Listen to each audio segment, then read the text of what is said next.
Baik, terima kasih teman-teman. Eh, nggak terasa kita udah nyampe ke sesi ke-10.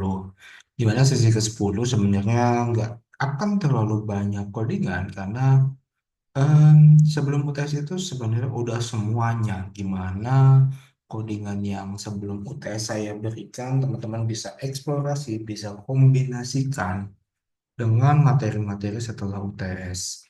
Nah, di sini saya ingin memberikan sesuatu pemahaman agar teman-teman bisa mengeksplorasi lebih jauh terkait dengan natural language processing yang ada di analisis sosial media.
Ya, jadi di sesi ke-10 kali ini kita akan lebih ngebahas lebih dalam terkait dengan bagaimana NLP analisa sosial media digunakan untuk mencari suatu topik.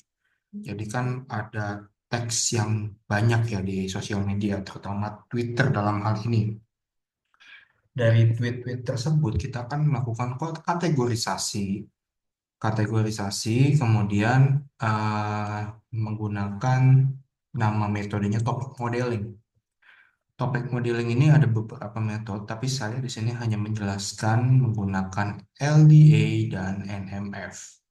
Ya, topik modeling dengan LDA dan NMF apa sih itu? Nanti kita akan ngebahas lebih dalam. Ini ada singkatannya teman-teman. Jadi, topik modeling itu merupakan suatu teknik unsupervised learning yang digunakan untuk menemukan topik tersembunyi dalam dokumen teks. Teknik ini sering digunakan untuk menganalisis data yang besar seperti data dari media sosial. Dua metode populer dalam topik modeling adalah Latent Dirichlet Allocation atau LDA dan Non-Negative Matrix Factorization atau NMF. Nah, jadi mungkin teman-teman sekedar mengingatkan ya, kalau supervised learning berarti dia sudah memiliki label.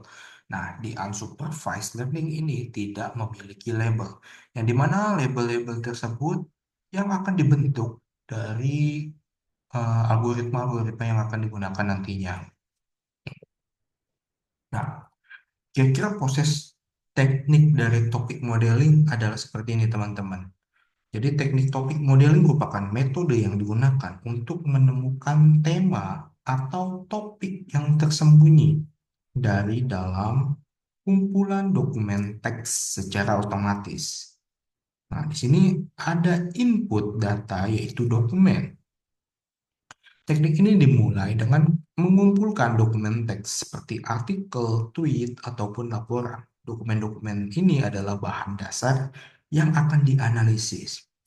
Lalu akan masuk nih ke proses topik modeling yang kedua. Di sini, algoritma akan membaca semua teks dan mencari pola atau kata-kata yang sering muncul bersama. Nah, pola ini kemudian akan dikelompokkan menjadi topik-topik yang berbeda. Lalu akan dimunculkan hasil analisisnya, yaitu suatu topik. Hasilnya adalah daftar topik yang ditemukan di mana setiap topik terdiri dari sekumpulan kata-kata yang sering muncul bersama. Misalnya dalam topik ini judul ya, tentang olahraga. Kata-kata seperti bola, pertandingan, dan tim. Nah, ini bisa muncul juga teman-teman. Lalu dari topik tersebut juga akan em, mengklasterisasi dari setiap dokumen dihubungkan dengan topik-topik tertentu, menunjukkan topik utama dalam dokumen tersebut. Lalu frekuensi of word atau frekuensi kata. Kita juga dapat melihat seberapa sering kata-kata dalam suatu topik ataupun judul muncul di seluruh dokumen. Nah, tapi topik modeling memiliki keterbatasan, teman-teman. Yang pertama ada ambiguity atau ambiguitas, yaitu tidak selalu bisa memahami arti kata-kata dalam konteks tertentu. Sebagai contoh, kata bank bisa merujuk pada tempat keuangan atau tepi sungai. Nah, algoritma mungkin mengelompokkan kata-kata ini ke topik yang salah jika kita tidak cukup informasi kontekstual. Makanya biasanya ketika kita sudah melakukan analisis dengan metode tersebut, nah itu akan dilakukan filterisasi lagi atau di preprocessing ulang sehingga bisa menghasilkan kata-kata yang cocok sebagai topik. Maaf. Kemudian yang kedua adalah overfitting. Overfitting adalah ketika model terlalu rumit atau terlalu banyak banyak topik yang diminta. Model menangkap pola yang sebenarnya tidak ada, jadi terlalu fokus pada detail kecil. Ini membuat hasil analisis kurang dapat diandalkan. Kalau kemarin kita membahas overfitting, itu adalah menyelesaikan masalah kecil dengan alat yang besar. Tapi kalau di sini, jadi ini malah akan detail terhadap frekuensi kata yang kecil. Jadi analisisnya kurang dapat diandalkan. Kemudian lack of context. Kurangnya konteks ini akan memperhatikan hubungan statistik antar kata. Jadi dia tidak akan memahami makna atau konteks yang lebih luas. Nah, hal ini membuatnya sulit untuk menangkap nuansa makna dalam teks yang lebih kompleks. Yang keempat, human interpretation atau interpretasi manusia ya. Ini berarti hasil dari topik modeling ini tetap masih memerlukan interpretasi manusia.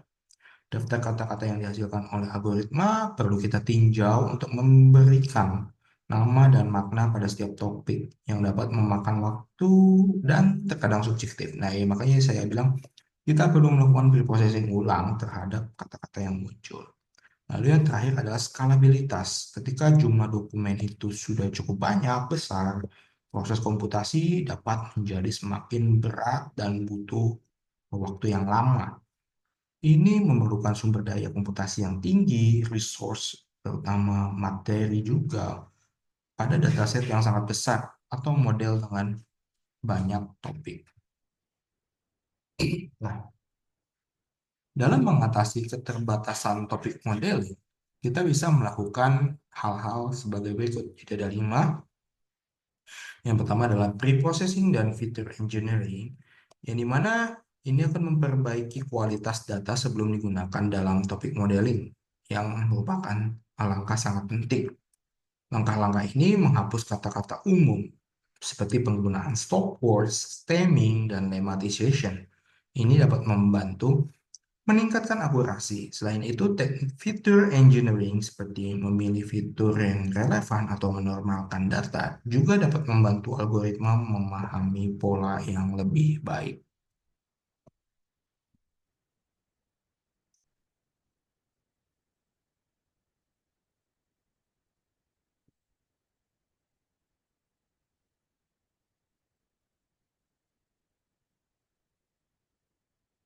Yang kedua adalah regularization.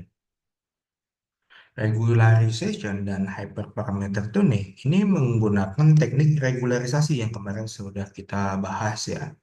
Di sini dapat mencegah overfitting Selain itu juga akan menyesuaikan hyperparameter. Hyperparameter itu apa sih? Parameter-parameter ketika kita membangun suatu model, seperti jumlah topik ataupun distribusi kata, dan dapat membantu model menghasilkan hasil yang lebih representatif dan relevan dengan dataset. Yang ketiga, ada incorporating domain knowledge. Di sini kita perlu menambahkan pengetahuan domain atau pengetahuan khusus pada bidang tertentu ke dalam proses modeling. Dapat membantu algoritma memahami konteks kata. Misalkan dalam analisis medis, menambahkan daftar istilah medis dapat meningkatkan akurasi hasil. Kira-kira seperti itu ya teman-teman ya. Lalu langkah keempat, ini ada ensemble approach. Ensemble approach ini menggunakan kombinasi beberapa model ensemble, yaitu digabungkan lah intinya ya, dapat meningkatkan stabilitas dan akurasi hasil. Misalnya menggabungkan hasil dari algoritma berbeda seperti latent dirichlet allocation atau LDA dengan non-negative matrix factorization atau NMF. Dan yang terakhir adalah scalability dan optimization. Ini adalah suatu metode optimisasi dan alat komputasi yang efisien untuk menangani dataset yang besar. Contohnya adalah menggunakan distribusi komputasi dan algoritma yang cepat untuk memproses dokumen dalam skala besar. Atau ketika ingin membaca gambar, nah itu harus menggunakan algoritma yang efisien untuk membaca tulisan tersebut. Nah, di dalam implementasi topik modeling, ini sebenarnya ada beberapa contoh yang ada di kehidupan kita sehari-hari. Yang pertama ada customer experience dan sentiment analysis. Nah, tujuannya adalah mengidentifikasi topik utama yang dibahas pelanggan, misalnya makanan, layanan berdasarkan ulasan atau feedback review dari mereka. Yang kedua, menentukan sentimen nih teman-teman. Nah, ini biasanya sentimen tersebut bisa positif, negatif, atau netral terhadap aspek tertentu dari produk ataupun suatu layanan. Lalu, proses yang ditujukan ada kategori, kemudian ada topik, dan hasil analisis. Nah, kemudian ada eh, implementasi topik modeling, market research, dan trend analysis. Jadi tujuan utamanya adalah mengidentifikasi tren utama yang terjadi di pasar atau platform tertentu. Kemudian kita melakukan menganalisis perubahan popularitas pada topik atau platform tertentu dari waktu ke waktu untuk membantu mengambil keputusan strategis. Kemudian prosesnya ini adalah biasanya digunakan di platform sosial media, tren analisis, selama periode implementasi dan lain-lain ya. Itu cukup banyak. Intinya itu ada dua hal itu yang cukup besar ya. Yang pertama tadi adalah customer experience dan sentiment analysis. Yang kedua adalah market research dan trend analysis. Lalu kita masuk ke latent dirichlet allocation LDA. Apa sih LDA? LDA merupakan salah satu metode paling populer dalam topik modeling. Ini merupakan model algoritma pembelajaran mesin atau machine learning yang digunakan untuk menemukan topik tersembunyi dalam kumpulan dokumen teks. LDA sendiri bekerja dengan mengasumsikan bahwa setiap dokumen terdiri dari campuran beberapa topik, dan setiap topik itu memiliki distribusi dari kata-kata tertentu. Secara sederhana, setiap dokumen dapat berbicara tentang beberapa topik. Misalkan sebuah artikel berita mungkin memiliki kategorisasi olahraga dan politik secara bersamaan. Kemudian yang kedua, setiap topik terdiri dari kata-kata yang memiliki kemungkinan kemunculan tertentu. Misalnya dalam topik olahraga, kata-kata seperti pertandingan, gol, dan tim akan lebih sering muncul. Nah, cara kerjanya, dia akan melakukan eh, mengumpulkan dokumen teks terlebih dahulu, Kemudian model tersebut secara iteratif berulang-ulang menemukan distribusi terbaik dari topik dan kata-kata dalam dokumen, sehingga akan menghasilkan output distribusi eh, kata-kata yang paling relevan untuk setiap topiknya. Nah, kita akan ngebahas lebih dalam terkait dengan LDA dengan contohnya. Di sini saya memiliki kata-kata di dalam 5 dokumen. Saya suka bermain bola sampai olahraga membuat tubuh sehat. Masing-masing dokumen tersebut memiliki kata-kata yang berbeda ya teman-teman. Tapi di sini ada kesamaan kata-kata sehingga tujuan kita adalah mengidentifikasi dua topik utama dalam kumpulan dokumen ini. Jadi kita mencari nih kira-kira topik utama yang dibahas dari 5 dokumen ini apa sih? Gitu ya. Nah, langkah satu, kita perlu membuat matrix term dokumen menggunakan back of words atau BOW. Di sini kita perlu membuat token dari kata-kata dalam dokumen. Kita bisa menghilangkan kata stop word seperti adalah, sangat, dan lain-lain. Sehingga ketika sudah di tokenize, maka dokumen-dokumen tersebut akan memiliki kata-kata sebagai berikut ya. Dokumen D1 suka bermain bola, sampai dengan dokumen 5 olahraga, tubuh, dan sehat. Nah, hal-hal ini sudah tidak ada kata sambung, kata-kata lain yang tidak berhubungan gitu ya. Lalu langkah kedua, kita buat matriks dokumen term atau DT. Di sini kita akan merepresentasikan frekuensi setiap kata dalam dokumen tersebut. Dari suka, bermain bola, ini setiap dokumen ini muncul berapa kali. Lalu bola olahraga favorit muncul berapa kali. Dan ini kita lakukan array ya teman-teman untuk membuat kolom-kolomnya. Lalu kita berikan nilai 1 apabila itu terdapat di beberapa dokumen dan 0 ketika tidak ada di dokumen tersebut.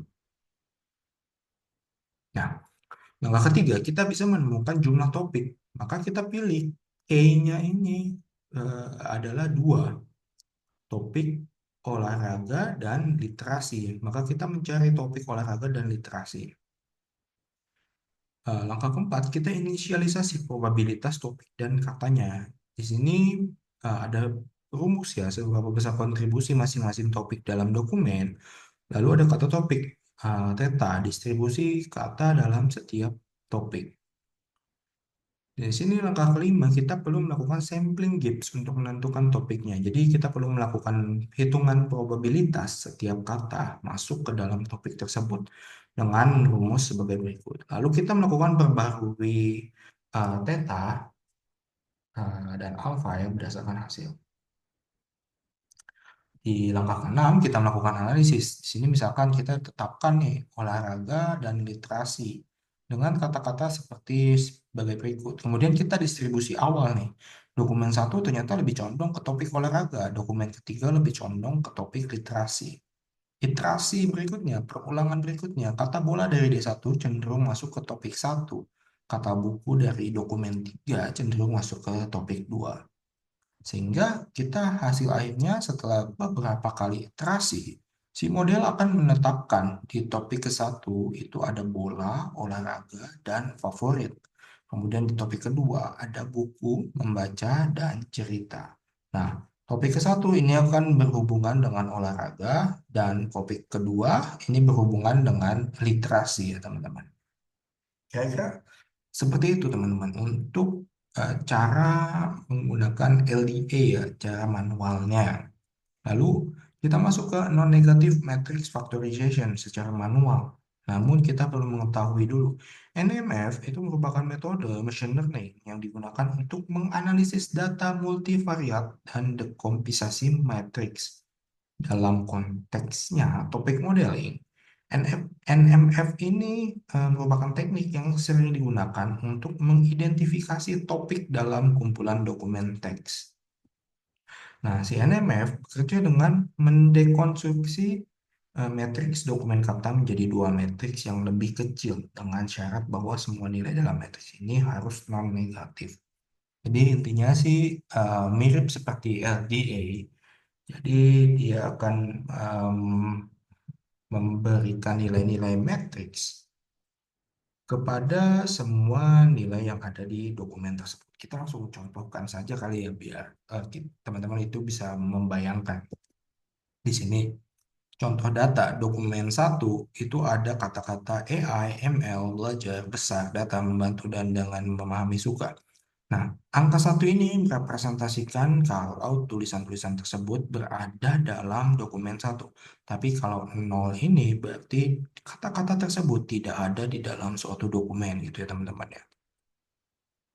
Dari contoh soal ini, kita perlu men-set parameternya. Jadi contohnya topiknya dua. Kita melakukan distribusi probabilitas dokumen terhadap topik dan kata terhadap topik secara acak ya. Kemudian iterasi untuk memperbaiki estimasi distribusi hingga konvergen. Nah, di langkah ke satu, kita buat matrix term dokumen dari back of words hampir sama kayak yang LDA tadi. Kita memerlukan back of words. Jadi kata-kata tersebut kita masukkan ya ke dalam dokumen-dokumen. Kemudian di langkah kedua, kita melakukan faktorisasi matriks menjadi nilai W dan H. W itu term topik matrix dan H-nya itu topik dokumen matrix. Nah, di langkah ketiga, kita perlu menginterpretasi topiknya. Di topik pertama, AI, ML, belajar. Kemudian topik kedua, data dan besar. Nah, ini kita berikan nilai-nilainya. Sehingga nanti yang paling besar akan masuk ke dalam topik tersebut ya. Kalau tidak besar, maka tidak akan masuk ke topik tersebut. Gitu teman-teman. Baik. Oke, kita masuk ke codingan agar teman-teman lebih memahami bagaimana cara implementasinya kali ya. Jadi, di sini saya memiliki codingan contoh ya. Data saya ada 4 nih, breaking sampai cybersecurity. Lalu kita ingin melakukan preprocessing terlebih dahulu. Di sini kita akan membuat LDA dan NMF ya. Yang pertama kita nanti akan menggunakan LDA. Karena ini dalam bahasa Inggris, maka kita perlu melakukan preprocessingnya dengan bahasa Inggris juga teman-teman ya. Nanti teman-teman bisa mencoba melakukan codingan tersebut di Google Colab teman-teman. Oke. Jadi kita belum melakukan import library-nya terlebih dahulu agar model ini siap digunakan secara mudah. Oke. Sini saya memiliki 4 data dan melakukan preprocessing clean dengan ini kata-kata tulisan tersebut ya, sehingga tidak ada lagi simbol, kemudian huruf bla bla bla, karakter spesial, mention, URL dan lain-lain. Nah, kita sudah melakukan preprocessing, maka langkah selanjutnya kita melakukan TF-IDF dan back of words. Nah, term frequency, di frekuensi IDF vectorizer dengan bahasa Inggris ya. Untuk LDA, ini codingannya seperti ini ya teman-teman ya. Jadi perlu menentukan topiknya dua topik aja karena datanya cukup sedikit ya. Tapi kalau datanya cukup banyak, maka bisa memilih banyak topik. Ini 6 topiknya kita bisa pilih. Ini kita jalankan. Nah, ini akan menghasilkan eh, nilai value dari setiap kata-kata tersebut ya teman-teman. Lalu untuk LDA kita bisa melakukan visualisasi. Kira-kira seperti apa sih kata-kata yang kita bisa kita bisa masukkan ke topik modeling. Nah, di sini bisa kita lihat ya, ada overall term frequency dan estimate-nya. Di sini overall-nya in sama tag. Ini adalah topik modeling yang dari setiap 4 kata ini. Maka bisa dimasukkan ke dalam tag ya, kalau bisa dibilang ya. Nah, ini tag. Karena semua kata-kata tersebut masuk ke dalam teknologi. In ini karena ini merupakan bisa dibilang kata sambung, maka kita tidak perlu menggunakan ini dalam topik modeling. Kita bisa menghapus dengan stop words ya. Kalau ini ternyata ditemukan seperti ini untuk preprocessing lanjutan dari penemuannya. Sehingga hanya ada satu topik yang kita bisa gunakan yaitu tag. Gitu ya teman-teman ya. Nah, untuk NMF ini lebih simpel lagi. Kita tentu tetap masukkan komponennya dua saja. Maka di sini akan muncul teman-teman. Di sini topiknya yang bisa digunakan yang paling besar itu adalah machine learning dan topik kedua adalah test.